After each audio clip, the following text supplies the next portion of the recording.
Bagaimana adabnya bila imam setelah sholat fardu membaca zikir yang keras, tapi masih ada jamaah yang masbuk? Tashwish, mengganggu. La tushawwish, jangan kau ganggu orang sholat.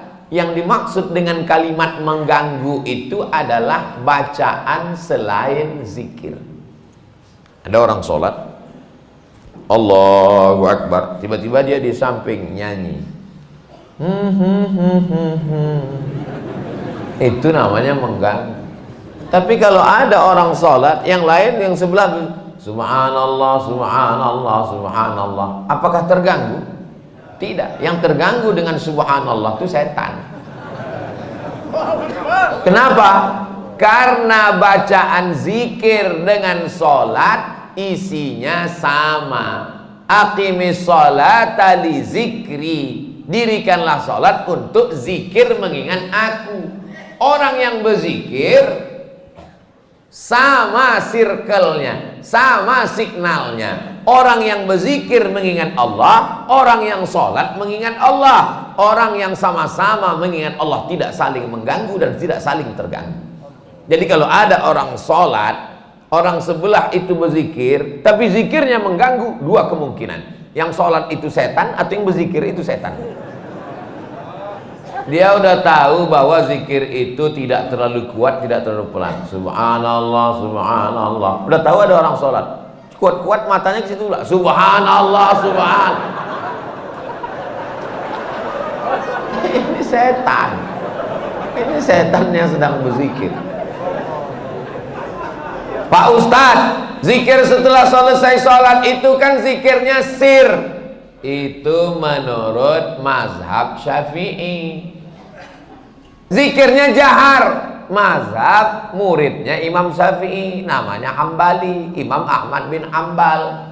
Menurut mazhab Syafi'i, berzikir itu jahar sementara makmumnya tahu. Kalau makmumnya sudah tahu, zikirnya sir. Maka di sebagian masjid zikirnya sir.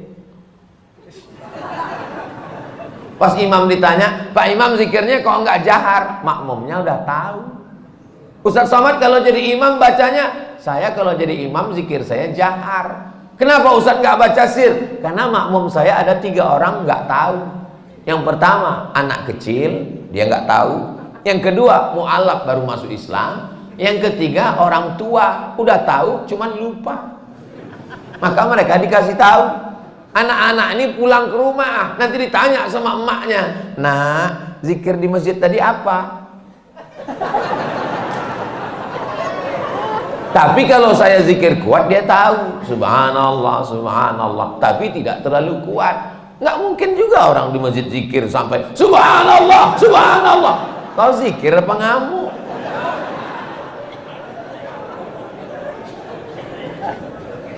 Jadi yang paling bagus adalah khairul umuri awsatuha, sebaik-baik perkara pertengahan. La tajhar bi sholatika, jangan suaramu terlalu melambung.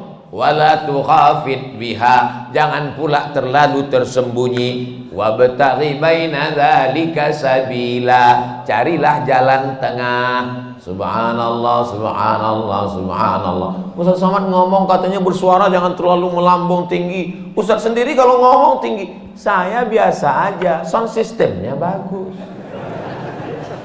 Ini masjid bagus. Saya dikasih nasihat sama ketua DMI, Dewan Masjid Indonesia. Tolong Ustaz Somad kalau ceramah itu di mana-mana kasih tahu supaya perbaiki sound system. Karena 80% fungsi masjid ada sound system. Suara imam dengan sound system, suara khatib dengan sound system, suara ustadz ceramah. Kadang kita mau pengajian suaranya nggak jelas. Ada jenis mikrofon itu ustadz tuh suaranya seperti kumur-kumurnya.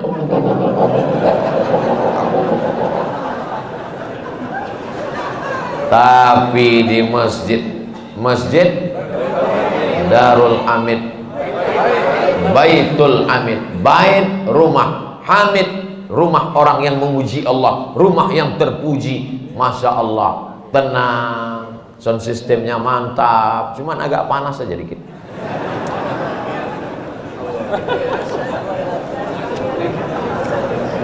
Negeri Bima memang luas. Pergi memancing ke Pulau Buru. Mengapa terasa panas? Karena Ustadz pakai baju baru.